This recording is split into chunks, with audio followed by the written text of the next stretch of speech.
В эфире телеканала «Якутия-24». Актуальное интервью. Сегодня гость в нашей студии, член Совета Федерации Егор Борисов. Егор Афанасьевич, здравствуйте. Здравствуйте. Позвольте в начале нашего эфира поздравить вас с юбилеем. И вам исполняется 65 лет, 25 из них вы посвятили работе в органах исполнительной власти. И в юбилей, как правило, подводят определенные итоги трудовой деятельности. Анализируя вашу биографию, видны взлеты и падения, есть масса позитивных моментов и в трудовой деятельности, а также есть, так скажем, моменты непопулярных решений. Да? Какими были для вас эти четверть века? Спасибо. Речь идет о работе, деятельности исполнительных органов власти республики. Если брать просто исполнительную власть с учетом районного уровня, то у меня, наверное, более 30 лет стажа работы. Это во-первых. Во-вторых, сегодня я могу определенные какие-то итоги подвести с учетом прожитой жизни последние, полувека, в то время, когда проходило очень большие изменения в нашей жизни, в жизни страны. Если, скажем так, мое поколение в основном выросло в условиях советской власти, в идеях коммунизма, социализма. И в конце 80-х, в начале 90-х этот общественный строй, который как раз именно на идеях коммунизма был построен, он изменился уже абсолютно другим путем, совсем другой общественный строй, который мы тогда говорили капитализм. То есть мы от плановой экономики перешли на рыночные экономики. Соответственно, было очень много потрясений и очень много сложностей переходного периода. Вот это как раз мое поколение испытало. Испытало с точки зрения изменения не только внешнего плана, это имеется в виду структура управления экономикой, непосредственно построение планов каждой семьи или каждого человека, но в внутреннем состоянии, потому что мы воспитывались абсолютно в других идеологических платформах, а потом все это стало исчезать, появились совсем другие понятия. Если мы были люди государственного воспитания, то стали вдруг в одно прекрасное утро частниками. Все это проходило внутри каждого человека, и, соответственно, последствия были очень сложными. Вот как раз в это время и состоялась моя деятельность как человека, как руководителя. И должен сказать, что это надо было видеть, это надо было испытать, это надо было пройти. Это один момент. В другой момент, конечно, я как раз в это время попал в команду первого президента нашей республики Михаила Ефимовича Николаева, потом уже второго президента Штырова Вячеслава Анатольевича, и, соответственно, продолжил как и руководитель республики, уже как третий президент. И все это происходило в тех условиях, которые мы сами по себе понимали и воспринимали как политика в стране. Если мы жили в Советском Союзе, ее не стало, этой страны. С другой стороны, когда мы получили такую политику, такой курс, мы не понимали, какие цели преследуем, куда мы двигаемся, никто нам не подсказывал, по какому пути двигаться, как это свою политику выстраивать на уровне республики, региона. Вот в это время как раз и формировалось абсолютно новое представление региональной власти, региональной политики, республики.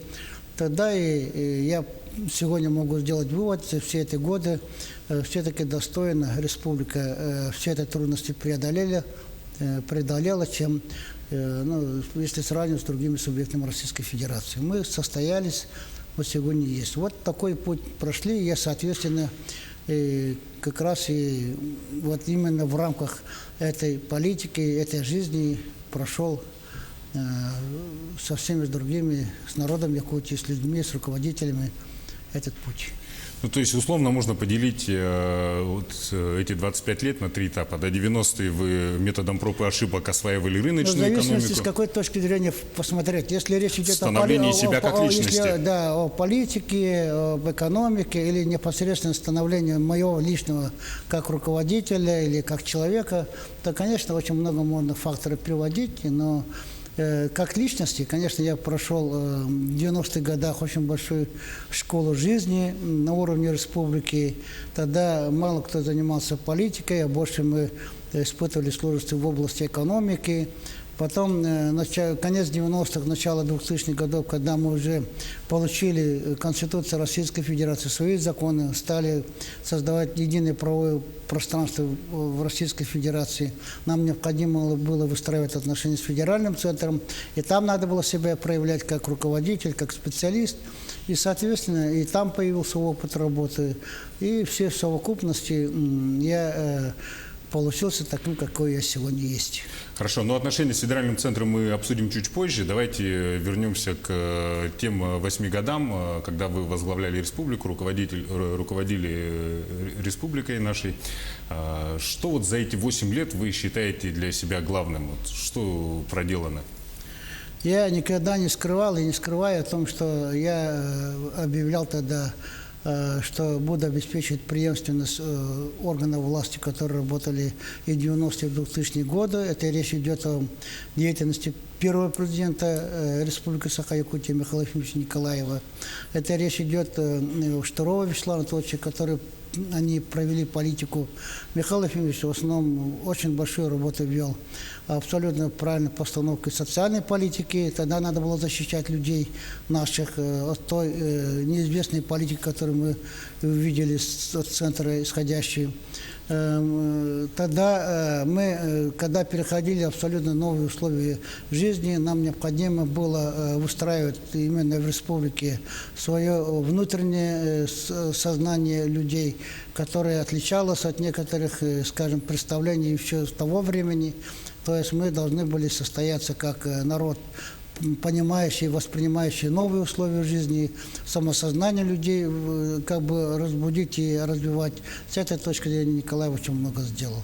А с точки зрения развития экономики, то Вячеслав Анатольевич Штыров сделал все возможное, чтобы республика в промышленном плане, в экономическом плане развивалась более твердыми шагами, более перспективными взглядами. С этой точки зрения тоже было очень много принято решений стратегического характера при Штырове. Мне поставлена была внутри себя мной же задача продолжить эту политику. Вот с этой точки зрения я считаю, те программы, которые я перед собой поставил, они в основном были реализованы. Я считаю так, и, соответственно, за это 8 лет, прежде всего, была сохранена стабильность. Это очень важный фактор, потому что, когда в обществе нестабильно и очень много противоречий, то жить и работать очень сложно бывает. И о развитии трудно да, говорить. Да, тем более развитие в этом плане очень сложно.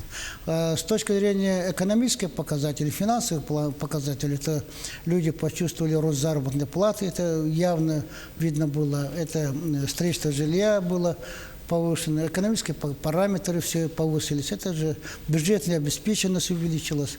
Но это не мне рассказывать, это аналитики, это сама по себе жизнь, это все показывает. Хорошо. Ну, давайте теперь поговорим о так называемых непопулярных решениях. Ваши оппоненты упрекают вас в продаже акций компании «Алроса», и на самом деле волна приватизации прокатилась по всей стране, правила диктовала Москва. Да, вот здесь как раз мы возвращаемся к вопросу об отношениях с федеральным центром. Как проходили переговоры и какая позиция у вас была? Ну, во-первых, я очень хотел бы объяснить слово «оппоненты», потому что всегда говорят оппоненты, а у меня не было оппонентов. У меня были критиканы, это я признавал всегда и признаю. И, да, вы всегда об этом говорите. А то, что касается оппонентов, я всегда хотел иметь оппозицию, которая была конструктивной, которая была деловой, которая имела свою стратегию, свою тактику. Тогда они могли бы более правильно подсказывать на наши ошибки. К сожалению, таковой оппозиции не было. Но то, что, как говорят, критиковали и так далее, это бывает всегда, в любое время суток и дня. или времени. А что касается «Алроса», о котором мы всегда говорим, как предмет политического торга, всегда об этом говорили, и говорят, и будут говорить. Надо дать должное и Михаилу Ефимовичу Николаеву, и Вячеславу Анатольевичу Штурову, и той команде, которые со мной работали. Мы все-таки «Алроса» сохранили той компании, которая всегда имела судьбоносную свою роль в жизни Якутии. И те года, и сегодня. Эта компания сохранена. А что касается продаж активов, в целом, в том числе якобы по «Алросе» активы никогда не продавались, они сохранялись, они оставались. Единственное, что было принято решение в 2012 году правительством Российской Федерации 100% продать акции компании «Алроса» частникам, такое решение было принято. Приватизационное такое решение, в котором мы в Республике Саха-Якутия сопротивились, и была проведена очень большая, огромная работа, в результате которой мы только согласились, и мы на это шли осознанно, 7% продать активов «Алроса» для того, чтобы узнать цену компании. Потому что никто не знал, все шумели, все кричали, но стоимость компании никто не знал. А мы тогда согласились 7% продать, сохраняя за собой, скажем так, блокирующий пакет акций, и при том еще равный с Российской Федерацией, в совокупности которой государство представляло большинство акций, и государство не теряло свой контроль. И мы эту акцию продали, получили цену компании очень хорошую, при том на рынке. С другой стороны, это 7%, для нас это все-таки 18 миллиардов рублей стали той подмогой в кризисных условиях, что мы решали очень много социальных и капитальных вопросов.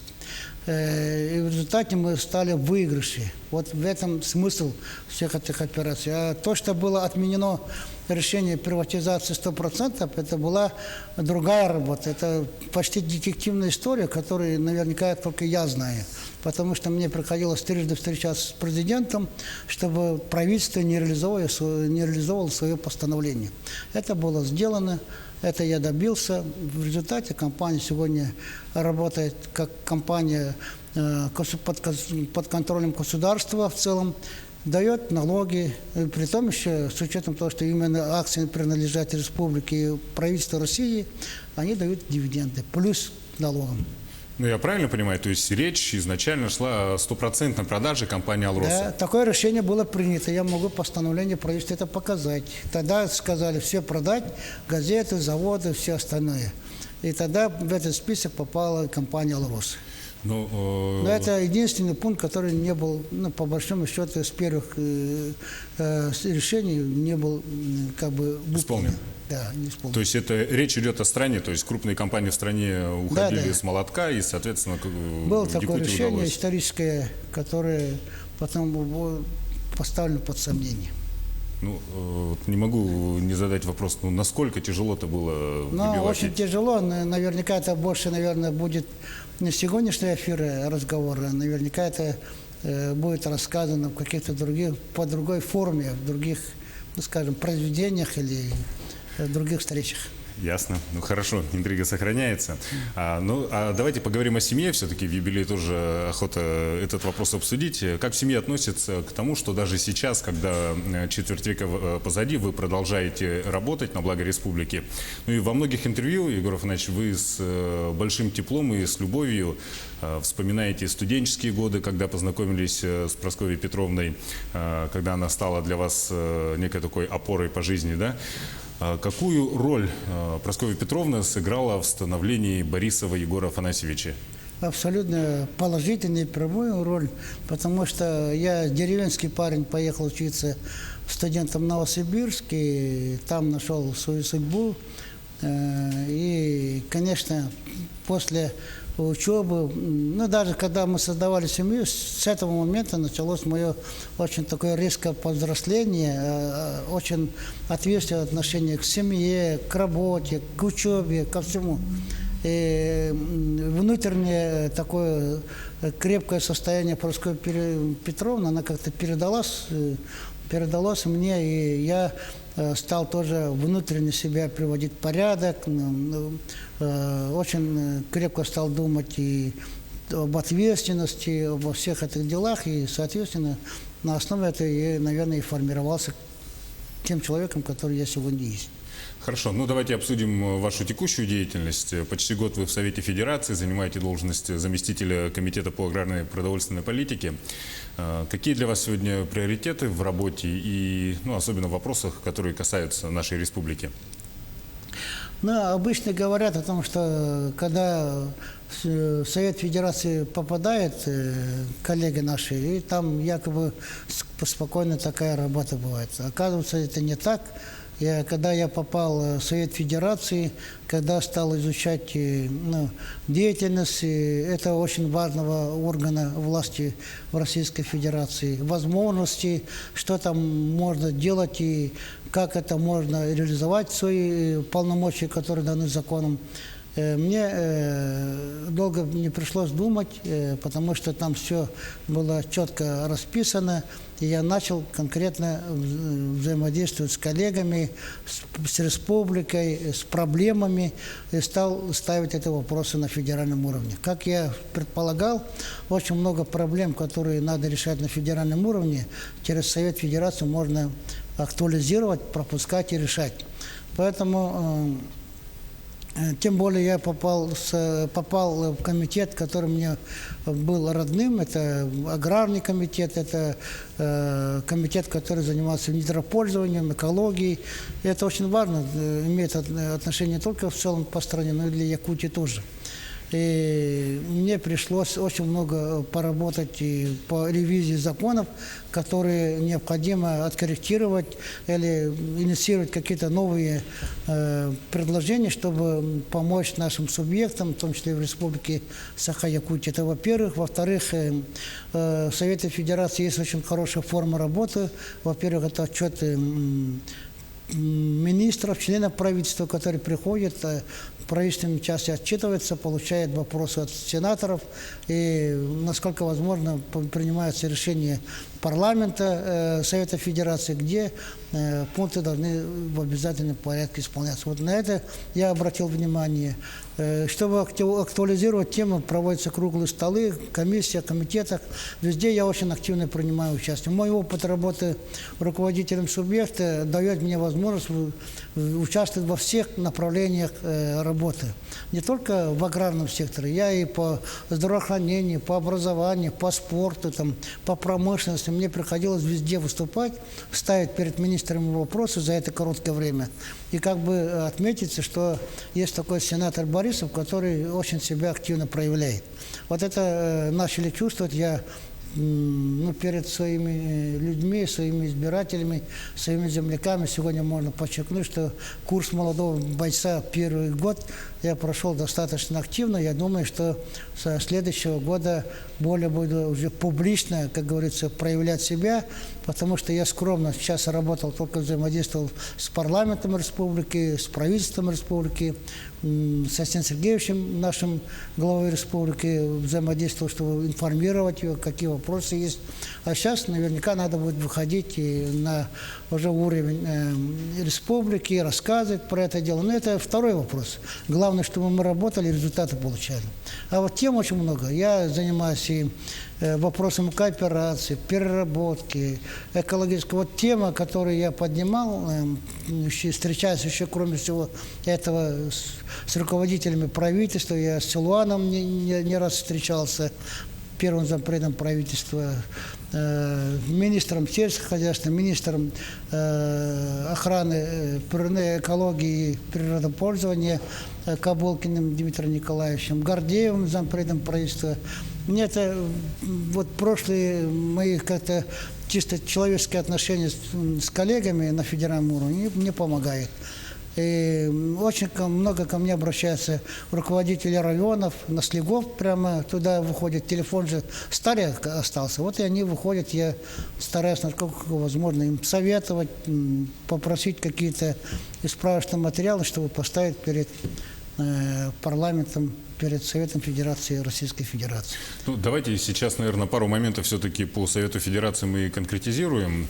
Если говорить о промысле мамонтовой фауны, ну, буквально вы, по-моему, весной или зимой, когда встречались как раз с депутатами Госсобрания Ултумен, говорили о том, что вот это направление необходимо коммерциализировать, да, то есть выводить добычу бивней мамонта Ну, из давайте я тени. немножко раскрою тему.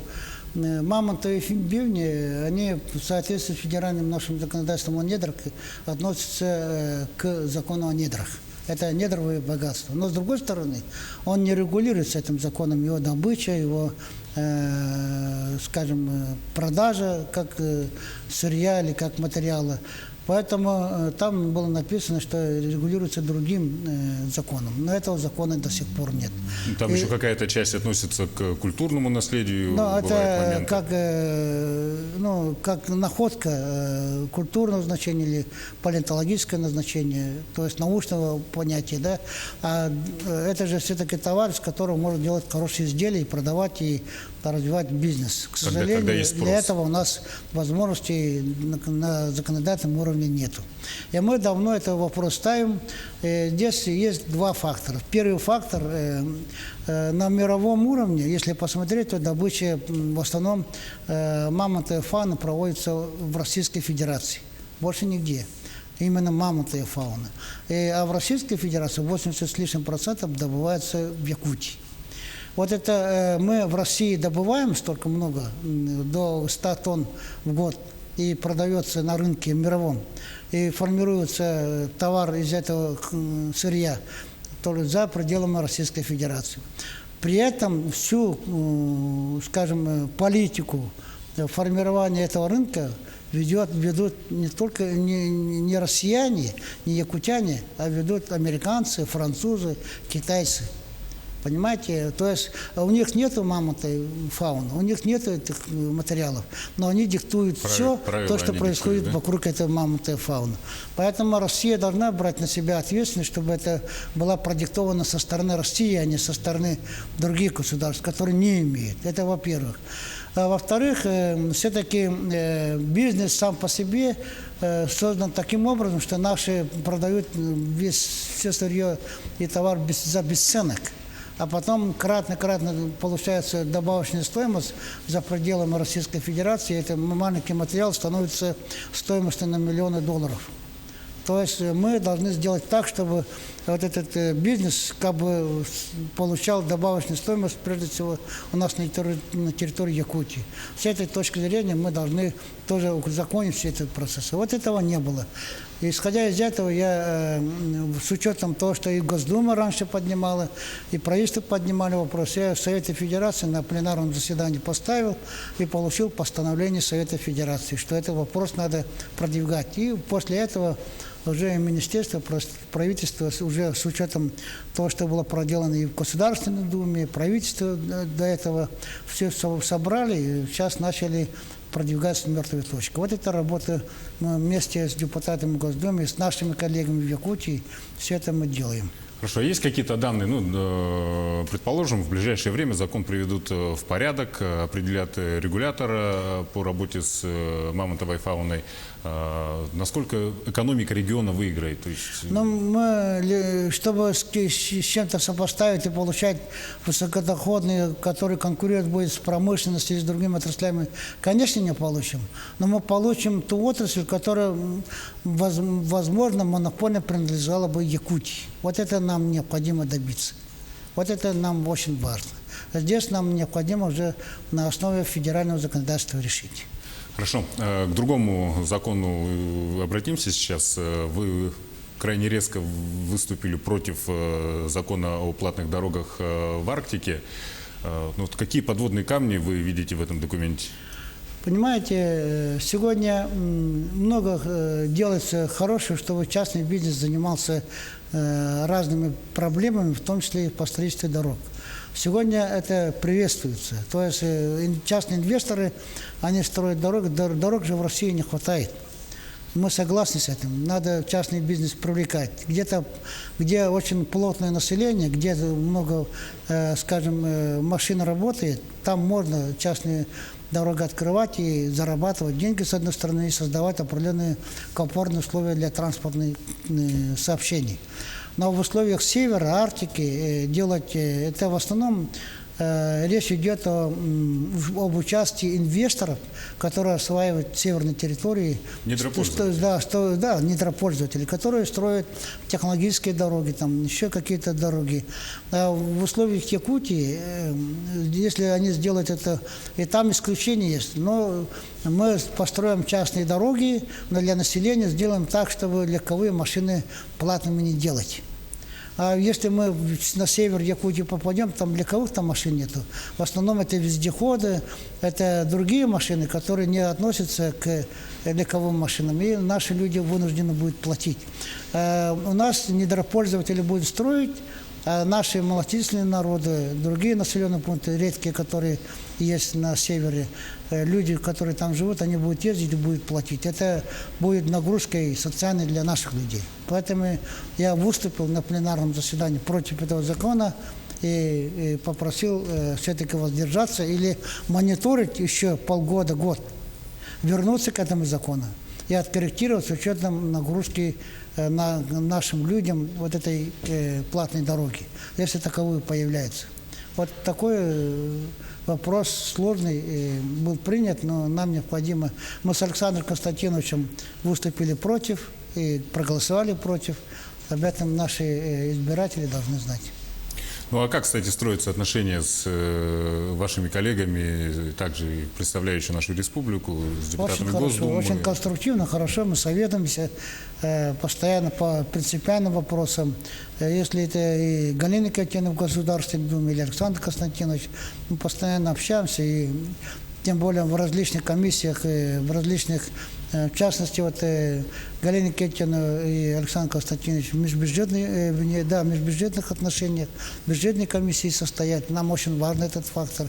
Или по Арктике, например, Александр Константинович занимается. А я тоже участвую в очень многих комиссиях, и в Совете Безопасности, и при Государственной Думе, и в Совете Федерации. И они важны для того, чтобы решать какие-то стратегические вопросы.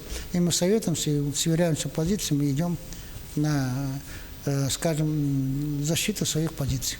Хорошо, Егор Афанасьевич, ну давайте в конце нашего эфира хотелось бы небольшой блиц.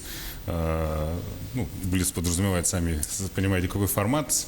Главная ценность в жизни. Ну, если про жизнь вести, то это человек сам по себе. Человек – это такая ценность, которую необходимо понимать и уважать, и воспринимать. А что касается деятельности человека, это труд, конечно.